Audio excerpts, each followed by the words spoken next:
from Stamp and Eat. So I just wanted to come and say hi, because normally you just get to hear my voice and you don't actually get to see me. So I thought it would be awesome just to show my face a little bit before I started on my video for you for this Friday.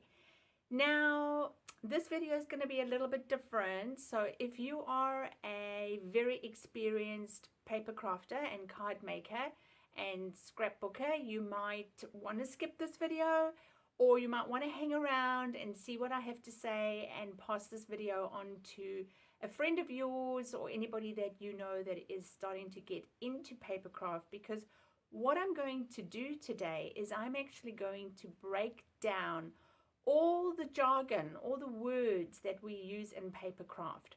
And this has come about because one of the ladies that come to my card class said to me that it would have been really helpful for her if she had had like a cheat sheet or something like that that she could have looked at so that she knew what the words were. And I thought, what a brilliant idea. And to be honest, I actually don't think I've seen something like that going around for a while. And then on top of that, I ended up getting a brand new toy in my craft room this past weekend.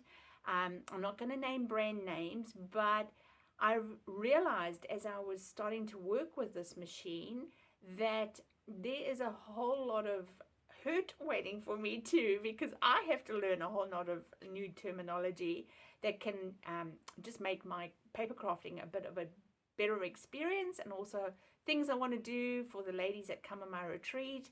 And I just figured I want to do that all myself, so I got this machine. But the jargon is just incredible, so that made me realize I need to make a video for my papercraft friends. So if you are brand new to my Stamp and Eat channel, welcome. And I would love it if you would subscribe and hit the little bell so that you get notifications. Every Friday I post a new video, and it is always around papercraft. It's either a 3D project or it's a card. But if you are here because you've subscribed in the past, that's so awesome to see you, and I'm so thankful that you are here. So I just wanted to let you know before I start that this video is going to be all about the tools to use as a beginner. And as you start to get more and more confident, you might want to add a few more extra tools into your craft room that will just make your papercraft experience a lot quicker and a lot more enjoyable. So I'm going to pause this video and I'm going to go over to my desk, and then we're going to start. Okay, so I'm back. For those that are new to my channel, I have a blog where I post weekly projects and sometimes some information as well, tips and tricks. It differs every week. I also have a Facebook page, an Instagram page, and a Pinterest page. So if you are new, why don't you go and have a little bit of a nosy and see what all I get up to, and hopefully that inspires you. So papercraft. Oh my gosh, this is going to be probably one of the most addictive things that you ever do in your life. And I hope you've got some space for all the gadgets that you're going to accumulate over the years. So I have been a paper crafter for the past 25 years, and I am an independent Stampin' Up demonstrator here in New Zealand, and I have been doing that for almost 2 years. In January of 2023, it will be 2 years. And I absolutely love the Stampin' Up brand. So just a disclosure, everything I show you today is going to be Stampin' Up. And I am a firm believer of you buy what you get, and the quality of Stampin' Up is phenomenal. So what is the first thing you are going to need when you papercraft? That is what we call cardstock. Now, in the Stampin' Up range, you get a thick cardstock and you get what we call a basic cardstock. White is a really good color to start off with. However, in Stampin' Up, you can get a variety of different colors cardstock, and you can get shades of different blues, and you can get shades of different greens, and they all color coordinate. And you'll realize as you get more and more experienced with papercraft that you do want things to look gorgeous on your cards, and mixing and matching product brands doesn't give you that just amazing look. So that's why I personally prefer to stay with Stampin' Up, because all their colors coordinate, their inks coordinate, their ribbons, their pens.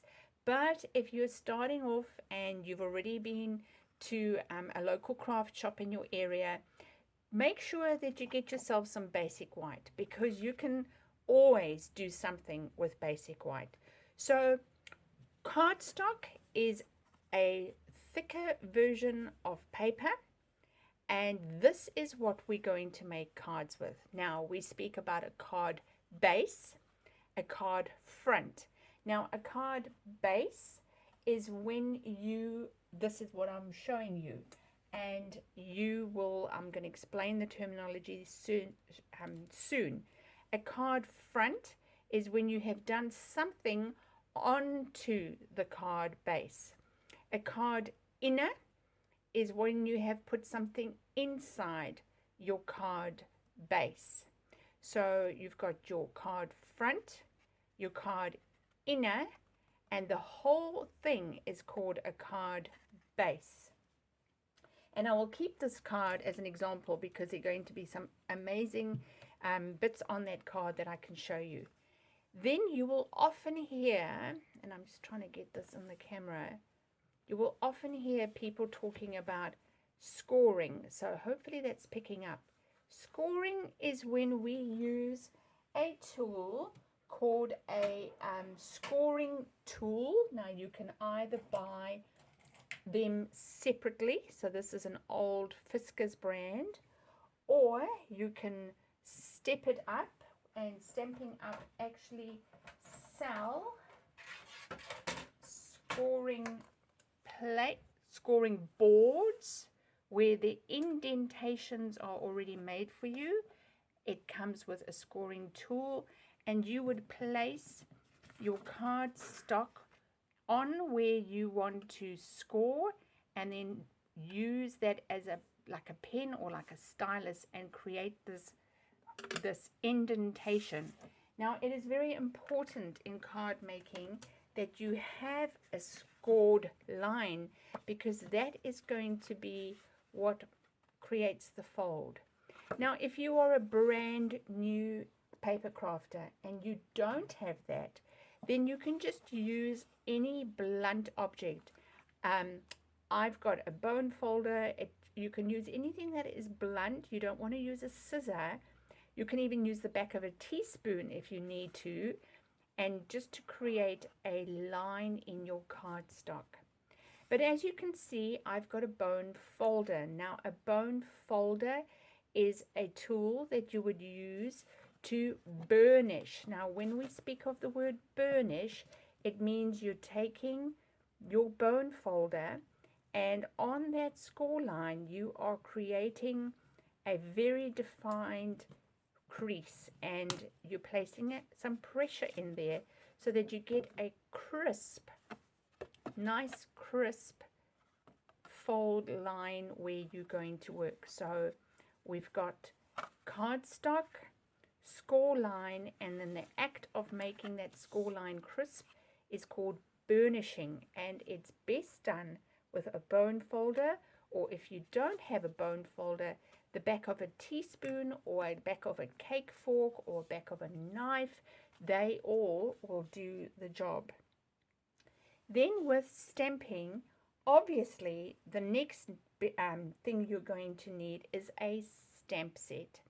Now in Stampin' Up, we get two different stamp sets. There's the cling stamp set, which is made from rubber, or there's a transparent photopolymer that is clear. Both of these require something to stick the stamp set onto. Now you can get old-fashioned wood-mounted stamp blocks that's got my name on it, However, you will need a lot of space if you're going to start collecting these.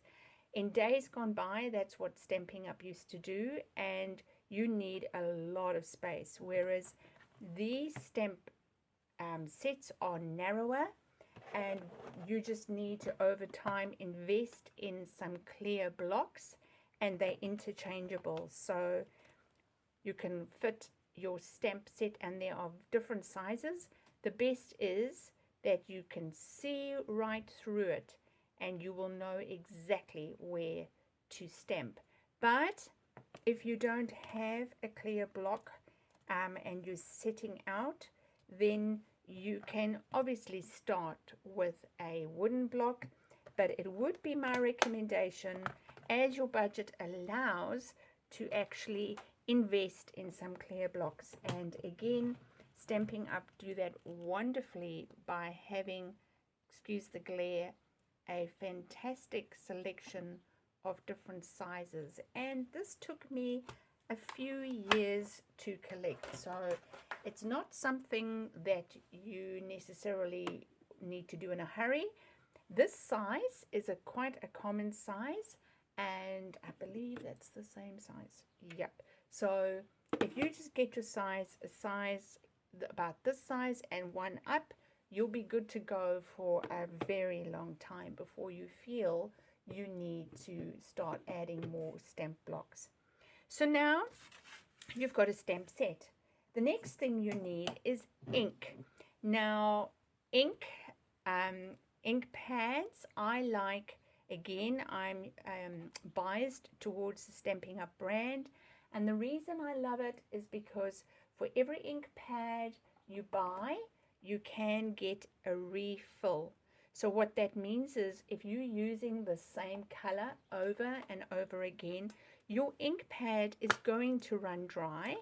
So you just then will re-ink it. And there are amazing other uses for your re-inkers, but I won't get into that today. These are nice and narrow as well, so they store easily if space is an issue. Then you're going to then be able to stamp on your image. If you are looking for just a plain black image, I would highly recommend Memento Black ink. This is fade resistant. It is also waterproof, and this is the ink you're going to use when you step your projects up and you start introducing alcohol blending pens. Alcohol blending pens evaporate very quickly, and you need a water-based ink so that they don't bleed outside the outline. So Memento Black is just black, and it too comes with a ink refill. And I do suggest that when you buy brand new inks pads, that you automatically add an ink refiller to it so that you always know that you're going to be able to re-ink. Let's talk about paper. So we were looking at cardstock. So cardstock is the basis, that's the skeleton of the body of card making. Then you'll see there are things called DSP or designer series paper, or another name is patterned paper. Patterned paper, designer series paper, and DSP are all the same thing. What it is that it's paper that has got a pattern on it. So in this case, this paper has got little farm animals, and Stampin' Up do an amazing job of having a reverse pattern on most of their papers. So you're getting two different looks for the price of one piece of paper. They also sell them in sheets. Sometimes they're 12 by 12, sometimes they're 6 by 6. So you need to just keep that in mind. If you are a scrapbooker, 12 by 12s is preferred, but you can actually do something with a with a 6 by 6. You can cut them together, or you can do other different things on your page. So you don't necessarily have to always have a 12 by 12. So design series paper, DSP, adds and makes it a lot quicker to add some interest to a card or a scrapbook page if you don't have a lot of things on hand. Then the other thing you need to be mindful of is vellum. So vellum is transparent. It's also comes in A4 sheets, and you can do pretty much anything with vellum. I often will use vellum to put it onto a busy pattern to just soften it. I use vellum to do alcohol ink.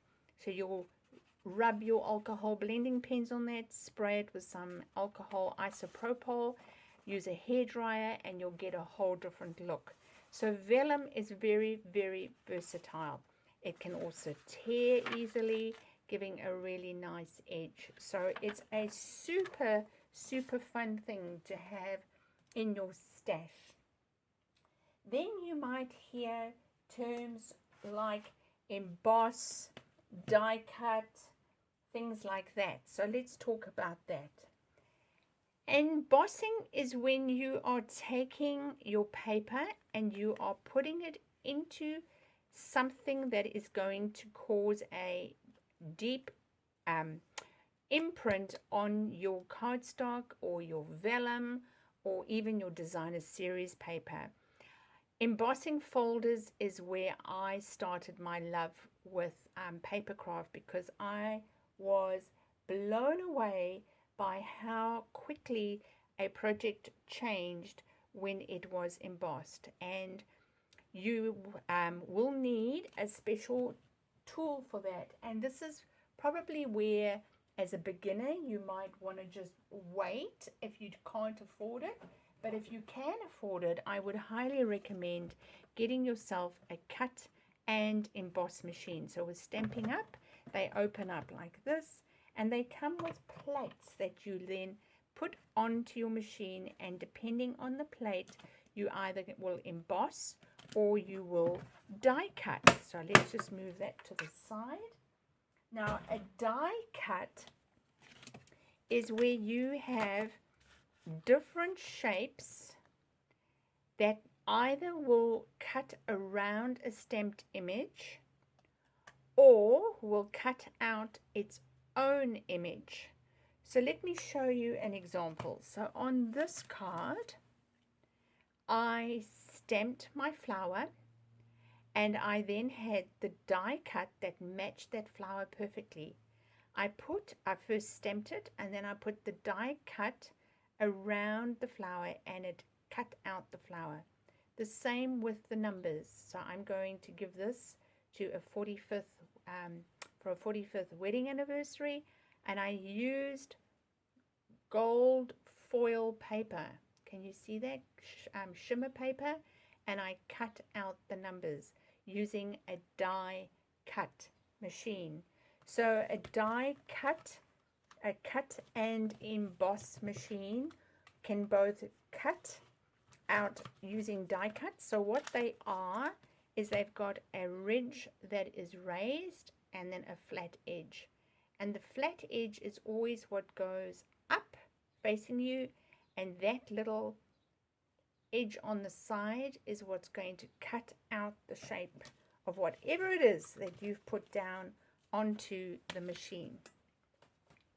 Now let's talk about how do you cut your paper. Well, I would suggest that you invest in a good quality paper trimmer. A paper trimmer is indispensable in your craft world if you are paper crafting. Papers, scissors, and glue are your main things you need every single craft project. I love Stampin' Up's paper trimmer because it goes all the way to 17 inches, and as you can see, this arm clicks in at the bottom. So if you are only working with small measurements, which you do when you are paper cutting for cards, you don't need to be having this open all the time. It also comes with a little hook if you want to hang it, but mine never gets hung up because it's always in use. And it's got a little guide rail, so you will always put your paper up against the edge and then push it according to where you need it. So let me give you an example. So Here this measures 5, so if I wanted to only have this card at 4, I would keep it butted up, take it to 4, put down my guide, I'm not going to do this, and then bring up my blade. Now these blades will get blunt after time, and you can buy replaceable blades, and I always suggest keeping a stash on hand, because Murphy's Law, you will run out on a weekend, or you will run out on a public holiday, and you won't be able to carry on with your projects, because that's mostly when we craft, don't we? On weekends and time when we've got time to ourselves. So let's talk about paper scissors. So another word for paper scissors is paper snips. You are going to need a pair of scissors that have a very fine tip, and I would suggest that the ones that you cut your paper are kept separate from any others. So as you can see, I've got the identical pair of scissors, but this one has got a ribbon and it's got another little embellishment on it. That is my ribbon scissors, and this is my very original pair of scissors when I started. It's a Fiskars scissors. This one is about 25 years old. I don't have the heart to throw it out, but this one you can see is very tacky, and what this is what I call my glue scissor. So anytime I'm cutting paper where there is a little bit of glue, or the risk that there might be glue or any other form of adhesive on the paper, I will not cut it with my paper scissor. I have my glue scissor.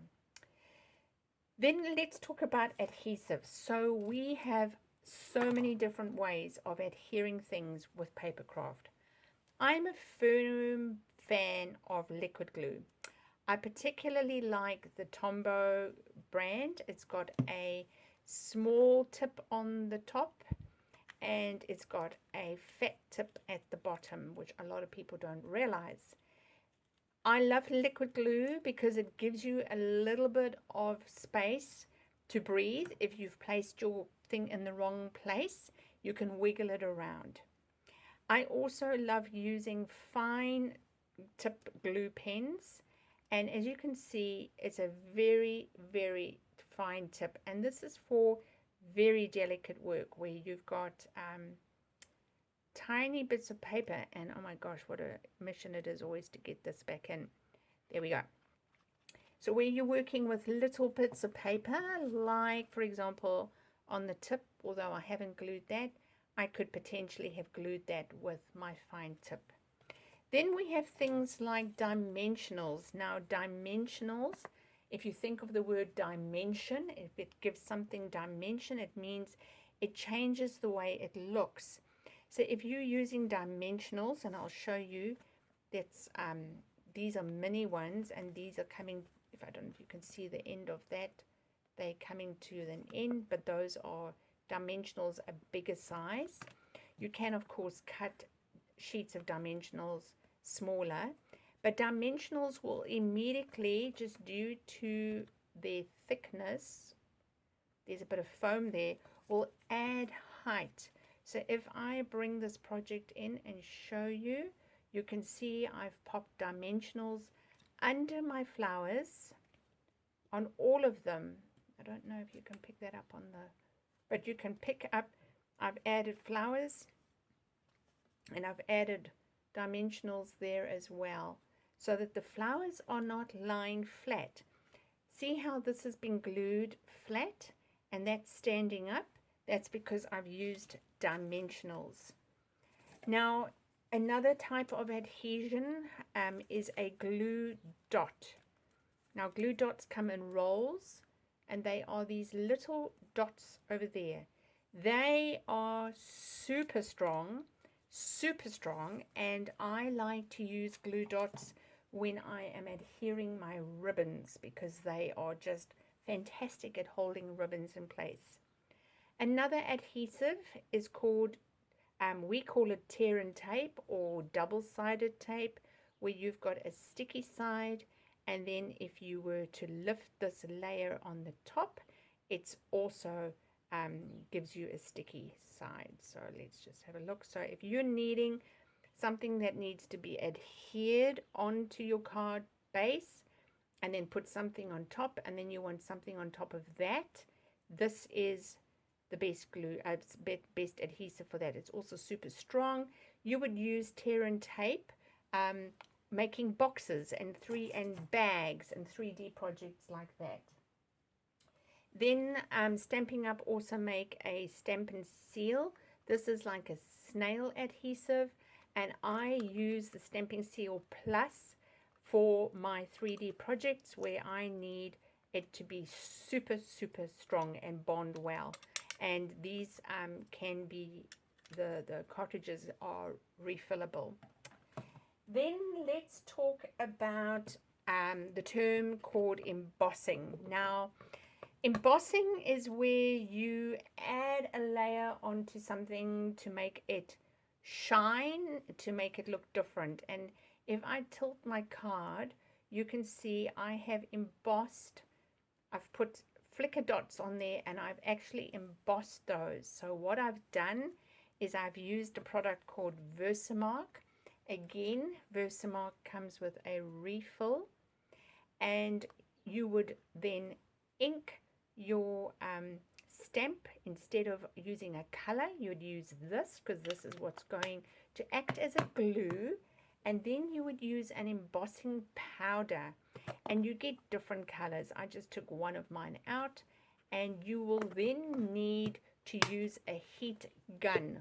A hairdryer will not do it, and a heat gun, this is an old one of mine, and it's designed to go at a very high temperature and focus the heat directly onto the product.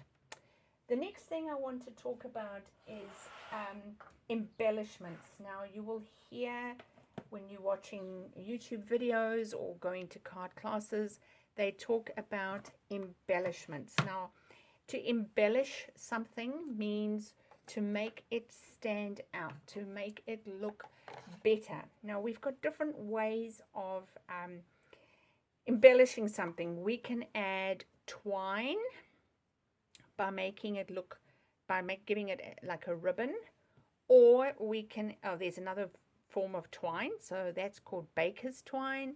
This is just a normal, ordinary twine. Or you can use ribbon. I've just pulled out one of my metallic ribbons. Or you can add what is really the true meaning of the word embellishments. You can add embellishments, and embellishments take on different shapes and colors. Gosh, this is a tricky one to get the true color in the. So these have got like a champagne rhinestones. You get all kinds. So I'll show you a different embellishment. So those were blingy. I keep mine in my packets because they're little. This is like a solid matte. And then I'm a sucker for embellishments. And here we've got some brass butterflies. These are all called embellishments. So this just takes your project to the next level. And if I show you that card again for the 45th wedding anniversary, as you can see, I've added some sequins in here that just make the card pop. If I was to cover my fingers like that, now you can see what the card looks like without embellishments. And if I bring it back in, look at that. It just changes the whole look.